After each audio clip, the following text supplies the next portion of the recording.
কাল্লার মাহাত্ম তো আছে, গৌরীদাস পণ্ডিত তো আছেই, কিন্তু এই সদ্য জাত আর সদ্য যে মাহাত্ম্যপূর্ণ কাল্লা, কেন? আমাদের গুরুদেবের অবস্থান এখানে।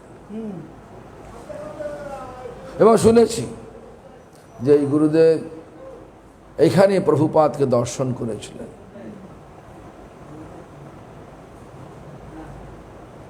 আর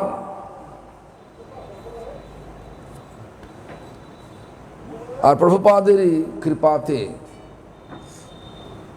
তো শিষ্যের নামটা ভুলে গেছি,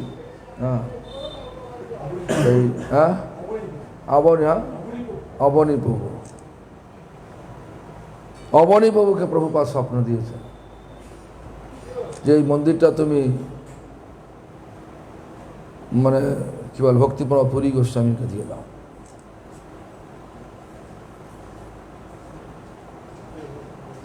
মানে কেন?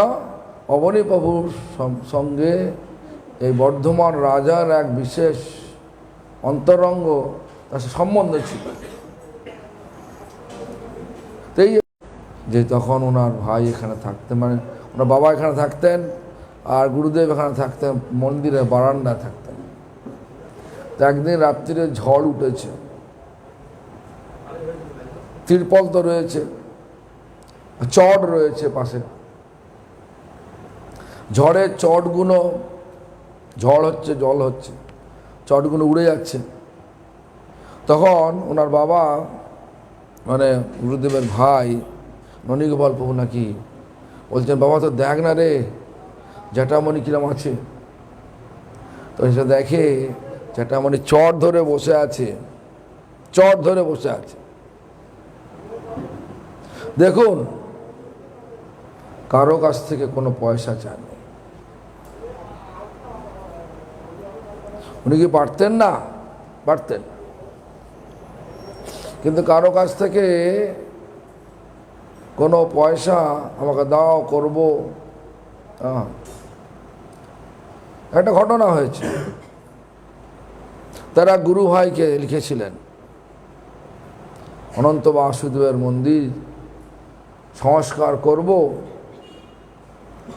তার গুরু ভাই, সেই গুরু ভাই বিশাল মঠ করেছেন, মন্দির করেছেন অনেক, পৃথিবীর অনেক জায়গায়।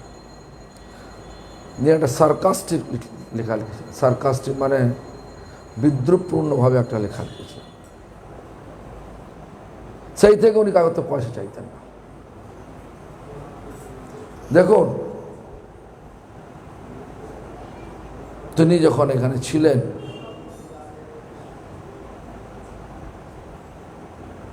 এই স্থান আমি দেখেছি, এই স্থান খুব জাঁকজমকপূর্ণ থাকতেন। আজকের দিনে আমার মনে আছে ভক্তি রক্ষক নারায়ণ মহারাজ থাকতেন চৈতন্য গৌরী মঠে, তারপরে ভক্তি বৈভব সাগর মহারাজ থাকতেন আজকের দিনে, রুদ্রদ্বীপে থাকেন। তখন তার নাম ছিল তরুণ কৃষ্ণপুর, নাম ছিল।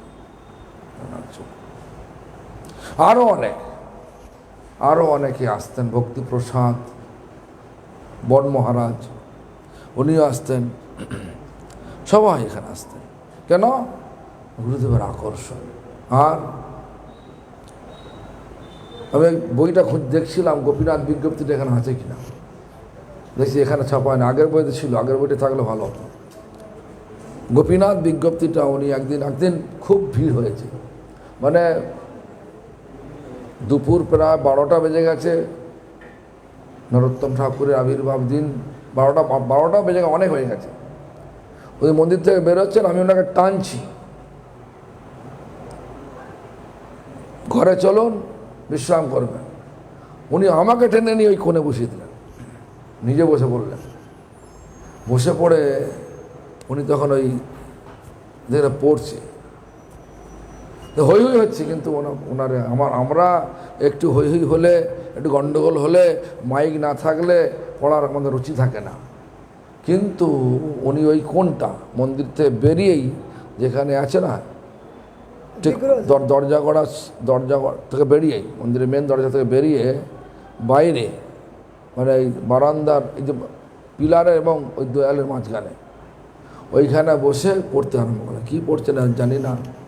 তারপর দেখলাম যে গোপীনাথ বিজ্ঞপ্তি ওনার হাতে লেখা, এটা উনি লিখেছিলেন। তখন উনি একসময় মঠে কোনো এক কারণে উনি চলে যান গঙ্গানন্দপুরে। 1945 সালে এই বিজ্ঞপ্তিটা লেখেন। দেখবেন ওনার জীবনী প্রকাশ হয়েছে, আর সেই জীবনীকে অনুবাদ করেছেন আমাদের বিষ্ণুপ্রিয়া দেবী। চলে যাচ্ছেন ভয়ে, নাকি ভয়ে না লজ্জায় জানি না, যাই হোক সেই জীবনী পারলে পড়বেন। মহাজনের জীবনী যদি আমরা পাঠ করি, কেন বলছেন, শাস্ত্র বলছেন, আমাদের মহাজন বলেছেন যে বৈষ্ণবের গুণগান করিলে জীবের ত্রাণ। বৈষ্ণব, আমার গুরুদেব শুধু শুদ্ধ ভক্ত, শুদ্ধ বৈষ্ণব ছিলেন।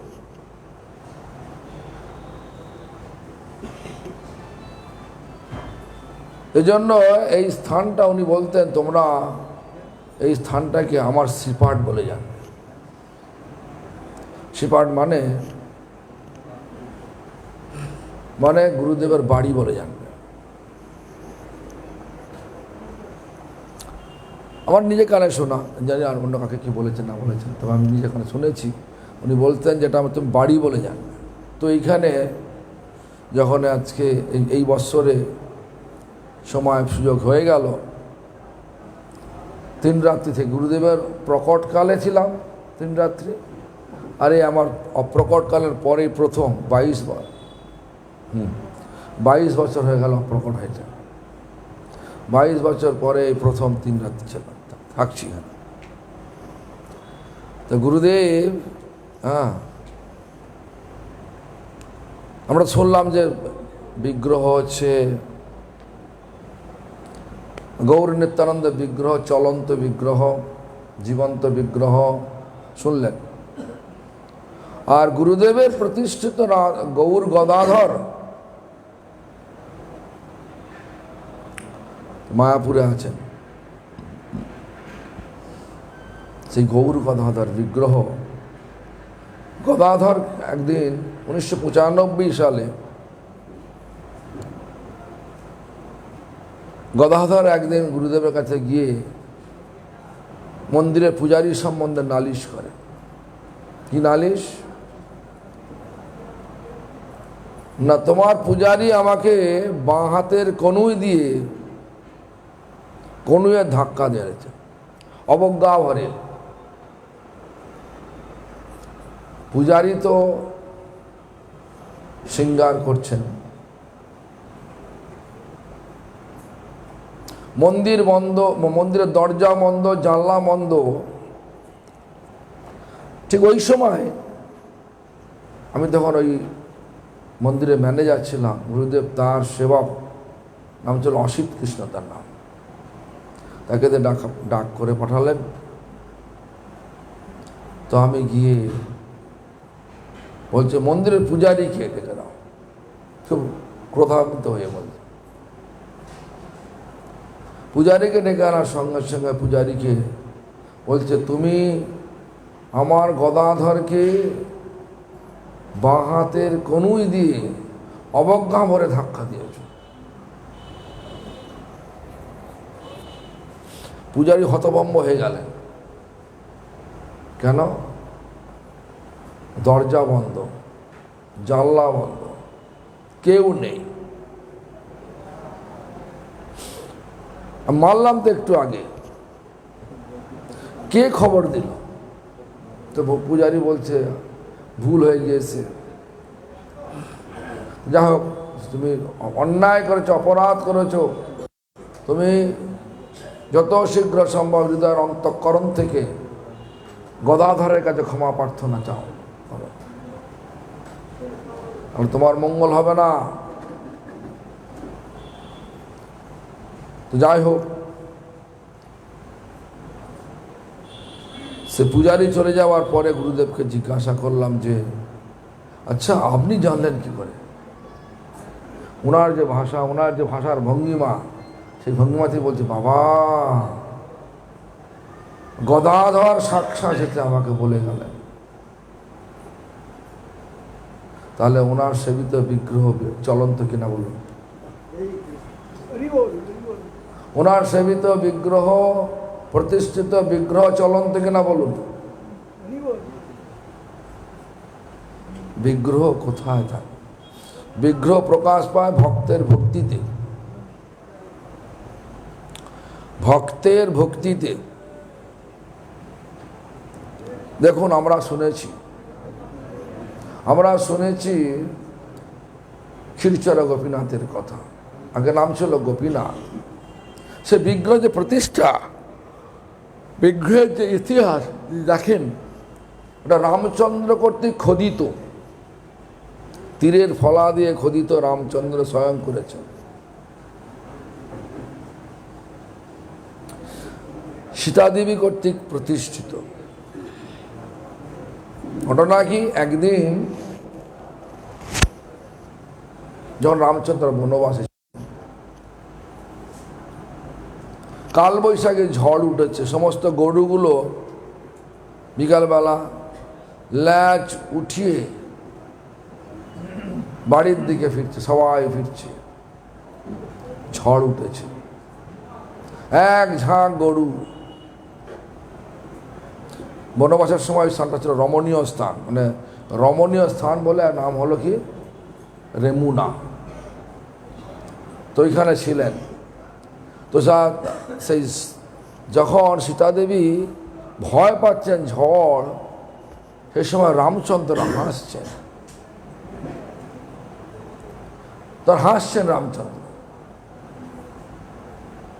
তখন সীতাদেবীর কৌতূহল হলো, প্রভু আমার ভয় হচ্ছে আর আপনার হাসি পাচ্ছে কেন?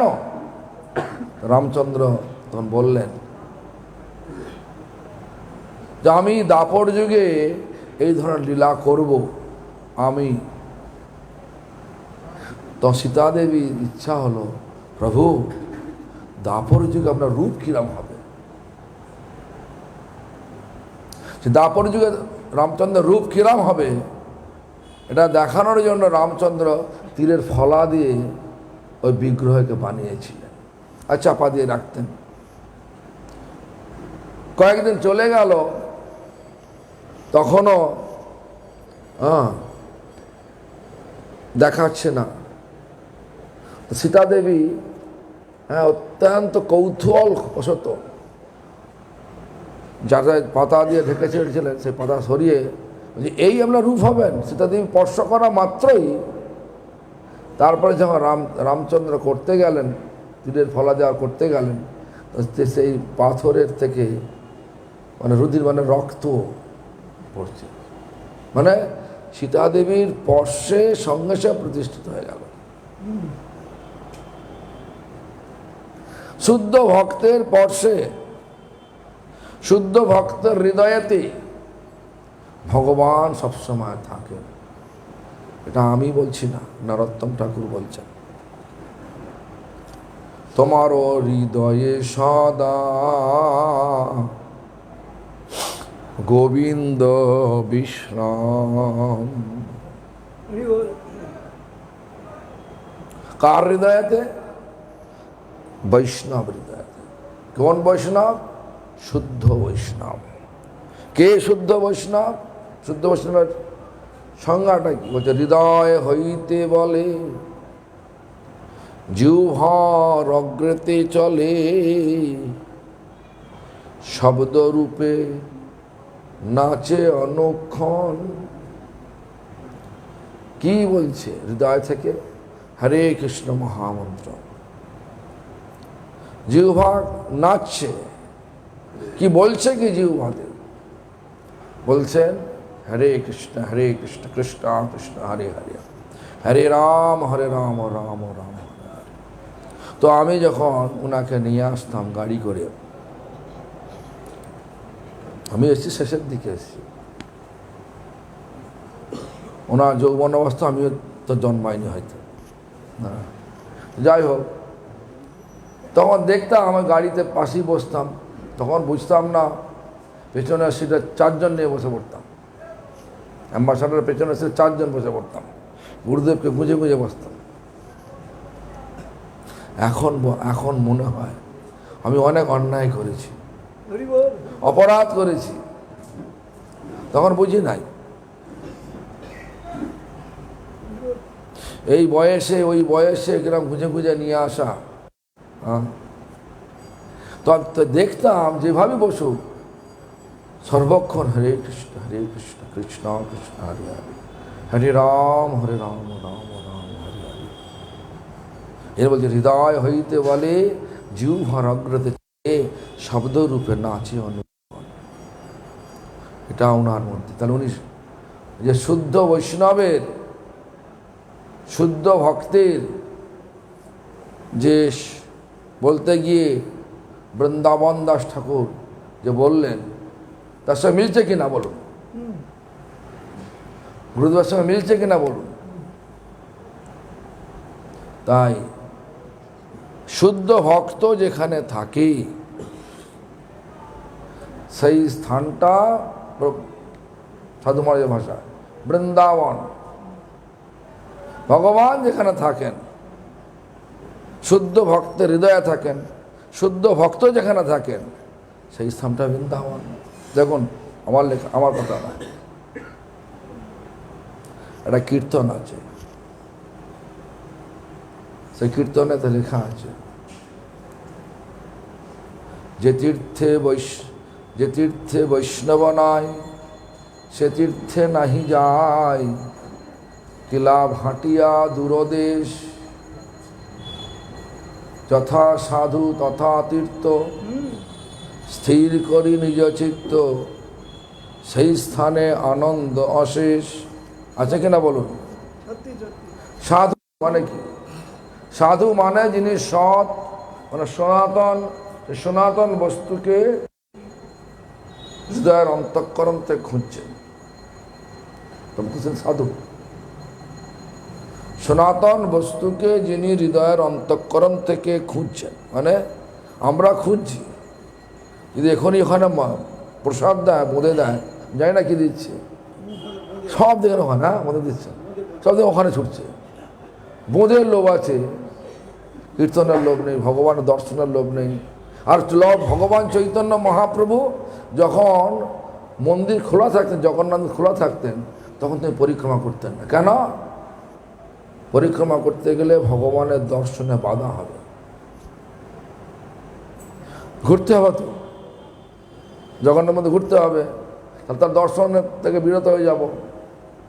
আমরা ভগবান দর্শন করছি, দর্শন খোলা আছে, কথা হবে, সব ব্যবস্থা হয়েছে, কিন্তু আমরা যারা দিচ্ছে তারাও কীরকম, আর যারা নিচ্ছে তারাও কীরকম। ভগবানের সব পরীক্ষা, ভগবান পরীক্ষা করেন। মোদেতে লোভ না আমাতে লোভ। বুদ্ধিমানরা কি বলবে? বুদ্ধিমানরা কি করবে? মোদে নেবে না ভগবানের কাছে যাবে। যেমন আজকে আমি গেছিলাম এসডিও, নামটা ভুলে গেছি কি, সুমন না, সুমন মহান্তি, সুন্দর। কালকে তো বলেছি ওনার নামে যে আমি 3 জনকে দেখলাম এত উঁচু পদে থেকে তাদের ব্যবহার, আমার নিজের পরিস্থিতি। কি দেখলাম? যে ওয়েস্ট বেঙ্গলের ক্রাইম ডিপার্টমেন্টের ডিজি ছিলেন, তিনি এই ধরনের আচরণ করতেন। আর ওয়েস্ট বেঙ্গলের যিনি আইজি ছিলেন গৌরব দত্ত, তিনি ছিলেন। আর এসডিও সাহেবকে দেখলাম। আর পরে আমাদের দেখেছি আইএস অফিসার শুভশ্রী মাতাজি, ওরা তো আছেই, এটা তো ভক্ত হয়ে গেছে। হ্যাঁ, এরা ভক্ত, কিন্তু ওটা তো গৌরী মঠের ভক্ত হয়ে গেছে, সেটা তো আলাদা পাবা, ওটা তো করবেই নাকি। তো এই ধরনের দেখা যায় না। যাওয়ার সঙ্গে সঙ্গে কত উৎসাহ মরে, বলছে আমাকে আগে জানাবেন তো, হঠাৎ করে বললে না। হ্যাঁ, এই যে সমস্ত ব্যাপারগুলো, এই যে আকর্ষণগুলো, এই যে সব ব্যাপার, হচ্ছে। কার কৃপাতে হচ্ছে? হ্যাঁ, ব্যবহার ভালো, বয়সও বেশি নয়, হ্যাঁ, সুন্দর। সে আমার তো মনে হয় তো ভগবান মানে গুরুদেবের কৃপাতেই সব হচ্ছে। আমরা বলতে পারি আমরা করছি, সব গুরুদেবের কৃপাতেই হচ্ছে। চিন্তা ছিল, আর দেখি যে গুরুদেবের চিন্তা ছিল মায়াপুর গোপীনাথের চিন্তা। তো গুরুদেব শেষ যখন শেষ লীলা করেছেন ক্ষেত্র সন্ন্যাস নিয়ে এসেছে। ক্ষেত্র সন্ন্যাস কেন না, চৈতন্য মহাপ্রভু যেখান থেকে অন্তর্ধান লীলা করেছেন, গদাধর যেখানে অন্তর্ধান লীলা করেছেন, মানে ক্ষেত্রধামে উনি শরীর ত্যাগ করবেন এই বিচার নিয়ে পুরীধামে গেছেন। পুরীধামে অনেক মানে উনি শুদ্ধ বৈষ্ণব, শুদ্ধ ভক্ত, আর তার স্থানে আমরা আছি। এই স্থানটা সত্যিকারের মাহাত্ম্যপূর্ণ। যেমন মহারাজ বললেন ভগবান দাস, হ্যাঁ, তার মাহাত্ম্যপূর্ণ কেন? আমি আগে যেতাম ভাঙা ভাঙা সব ছিল, এই প্রথম দেখলাম সুন্দর ব্যবস্থা করেছে, দেখে খুবই খুশি মানে আনন্দ হলো। আগে দেখতাম অত্যন্ত জীর্ণ শীর্ণ অবস্থায় মন্দিরটার আছে। এত মাহাত্ম্যপূর্ণ একটা জায়গা, তীর্থক্ষেত্র, কেউ ধ্যান দিচ্ছে না।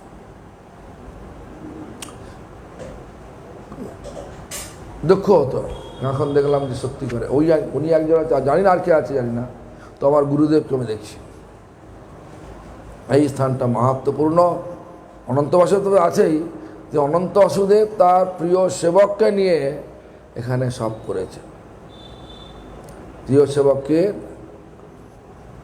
ভক্তি প্রমোদ পুরী গোস্বামী ঠাকুর। যা হোক, সময় হয়ে এসছে, আপনাদের কাছে একটা কথা জানাচ্ছি, যেটা বলতে চেয়েছিলাম প্রথমের দিকে, ওর চলে গেলেন কৃষ্ণপ্রিয়া দেবী। তো যাই হোক, ওনার জীবনী আজ 22 বছর, ওনার অপ্রকটের পর 22 বছর পরে বাংলা ভাষায় বেরিয়েছে। আগে বেরিয়েছিল একটা দিব্য জীবন বলে একটা ছোট্ট, সেই বাংলা ভাষা 22 বছর পরে যে বেরিয়েছে ওইটাই। হ্যাঁ,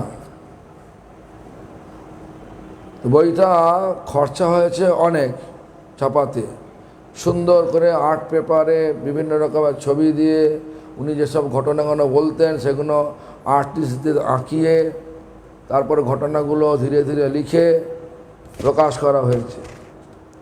গোপীনাথ গৌড়ীয় মঠ থেকে 400 টাকা একটা মূল্য করেছে। যদি পারেন আর পড়বেন, নেবেন। 400 টাকাটা বড় নয়। দিন নাও, নিতে দাম, এই পয়সা নেই না, আমিও ধর, আমি তো পয়সা নিয়েছি, কে নিয়েছি?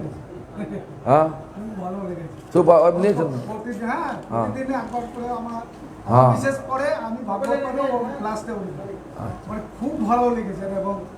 তো যাই হোক, শুনুন তাহলে, আপনারা পারলে কিনে নেবেন এখান থেকে, পড়বেন। আমি যে প্রথম কথাটা বলেছিলাম যে বৈষ্ণবের গুণগান করিলে জীবের ত্রাণ, তো বৈষ্ণবের গুণগান পড়লে আর সেই কথাটা জগতের কাছে বললে জগতের লোকের ভক্তি হবে। জীবের ত্রাণ জীব তখনই উদ্ধার পায় যখন সে ভক্তি লাভ করে। শুদ্ধ ভক্তের জীবনী পড়লে লোকের ভক্তি হয়, আর ভক্তিতে ভগবানকে পায়। মানুষ জীবন মাত্রই চরম লক্ষ্য কি?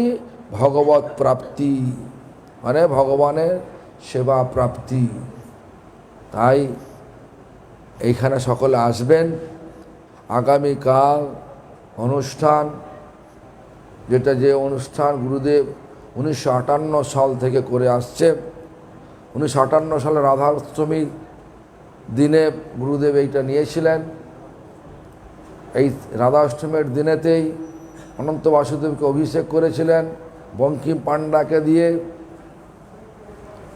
আর বঙ্কিম পাণ্ডার পরবর্তীকালে নাম হয়েছিল ভক্তি দর্শন আচার্য মহারাজ, যিনি গুরুদেবের প্রণাম মন্ত্র লিখেছেন। নমো বিষ্ণুপাদায় গৌরপ্রেষ্ঠায় ভূতলে শ্রীমদ্ ভক্তি প্রমোদায় পুরী গোস্বামী নামিনে দিব্য জ্ঞান প্রদার্থে চ প্রভবে জন্ম জন্মনি জ্ঞান বৈরাগ্য দেহায় শাস্ত্র সিদ্ধান্ত সংবিদে পতিতানাং সমুদ্ধারে যতিবেশ ধরায় বৈ প্রচার আচার কার্যে চ জাগরূকায় সর্বদা।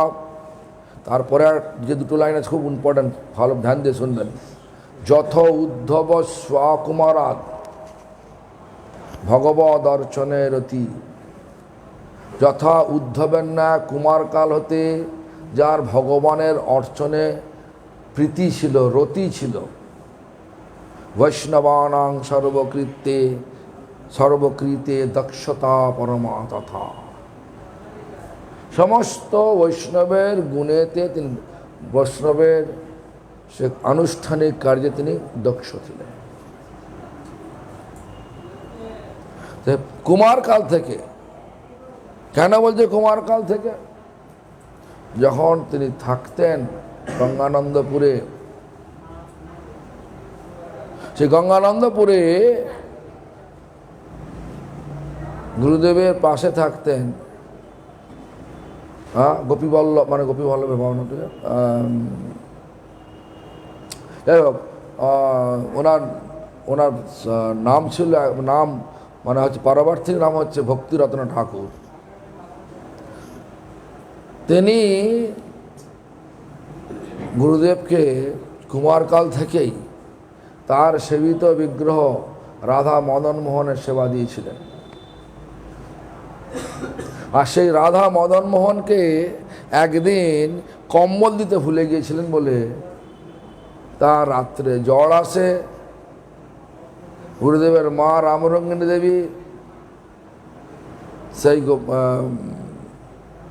ভক্তিরত্ন ঠাকুরের কাছে গিয়ে বলেন যে এরম, ওনার ডাক নাম ছিল, তিনু নাম ছিল, এরম অবস্থা হয়েছে, বলে তুমি এক কাজ করো, ওকে পুকুরে চান করে মন্দিরে ঢুকতে বলো রাত্রিবেলা। আশ্চর্য হয়ে গেলেন, কেন রে বাবা, পুকুরে চান করবে? এত জ্বরে কাঁপছে। বলছে না, চান করি মন্দিরে ঢোকো, তাহলে বোঝা যাবে। কি না, কম্বল দিতে ভুলে গেছে। যখন মন্দির খুলে দেখে গোপীনাথকে মানে মদন মোহনকে শয়ন দিয়ে কম্বল দিতে ভুলে গেছে। কম্বল দেওয়ার সঙ্গে সঙ্গে জ্বর চলে গেল। তো ওনার যে একটা ভগবানের সঙ্গে হৃদ্যতা কুমারকাল থেকে, তার প্রণাম মন্ত্রের মধ্যে ফুটিয়ে যথা উদ্ধবের ন্যায় কুমারকাল থেকে যার ভগবানের অর্চনে রতি।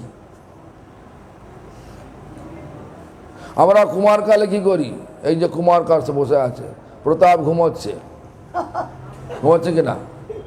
গোপাল পারলে ঘুমোতো, কিন্তু এখন ঘুমোচ্ছে না। হ্যাঁ, তাই এখানে আছে। তো যাই হোক, এখানে থাকলে ভালো।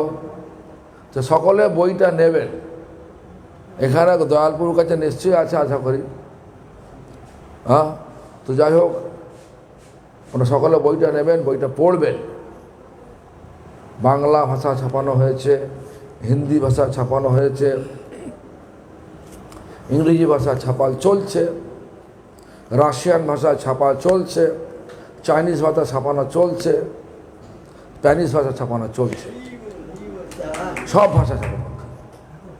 কেন? মহাজনের গুণ সর্বত্র প্রচার হওয়া দরকার, জগতের লোকের উপকার হবে। তা আমাদের এখানে যিনি ছিলেন তার সম্বন্ধে আপনারা জানবেন না। 400 টাকা বলে 400 টাকা দিতে পারবো না, কত টাকা নষ্ট হয়ে যাচ্ছে ওটা। নিয়ে যাবে, নিয়ে পড়বে না। তাই আজ কথা হোক, আগামীকাল আমাদের